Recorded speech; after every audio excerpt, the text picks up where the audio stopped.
ఏపీలో అల్లర్లపై సిట్ ప్రాథమిక నివేదిక సిద్ధం. గొడవలకు పోలీసు ఉన్నతాధికారుల నిర్లక్ష్యం కారణమని గుర్తింపు. కాకినాడ సిటీ పిఠాపురంలో పరిస్థితిపై ఇంటెలిజెన్స్ రిపోర్ట్. ఫలితాల తర్వాత హింసాత్మక ఘటనలకు అవకాశమని హెచ్చరిక.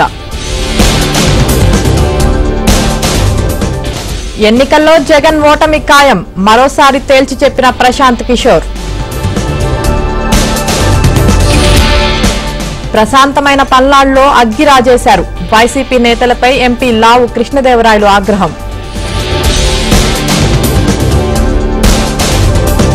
మరి కాసేపట్లో తెలంగాణ కేబినెట్ భేటీ.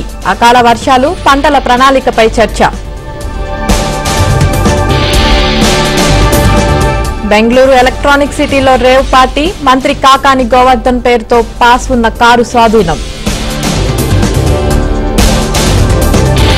రేవ్ పార్టీలో కారు స్టిక్కర్ పై కాకాని స్పందన. స్టిక్కర్ కాల పరిమితి ముగిసిందని వెల్లడి. కడప జిల్లా పులివెందల్లో పురివిప్పిన ఫ్యాక్షన్. పాత కక్షలతో మామిడి తోటను ధ్వంసం చేసిన ప్రత్యర్థులు. అనంత జిల్లా రాప్తాల్లో రెచ్చిపోయిన వైసీపీ కార్యకర్త. టీడీపీ నేతలను నరుకుతా అంటూ వేట కొడవలితో వీరంగం.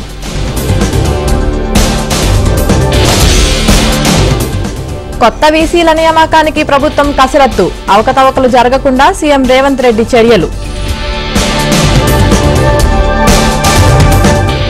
గ్రీన్ఫీల్డ్ హైవే రహదారుల నిర్మాణంలో నాణ్యతా లోపం. ఖమ్మం జిల్లాలో కుప్పకూలిన అండర్ పాస్ వంతెన స్లాబ్.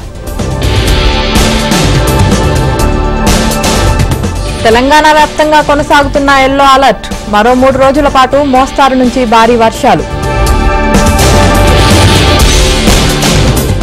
దక్షిణ అండమాన్కు నైరుతి రుతుపవనాలు. ఈ ఏడాది భారీ వర్షాలు కురిసే అవకాశం. ఇండియా కూటమి ఓటమి ఖాయమన్న మోదీ. ఒడిశాలో ఎన్నికల ప్రచారంలో పాల్గొన్న ప్రధాని. ప్రశాంతంగా సార్వత్రిక ఎన్నికల 5వ విడత పోలింగ్. ఓటు హక్కు వినియోగించుకున్న ప్రముఖులు.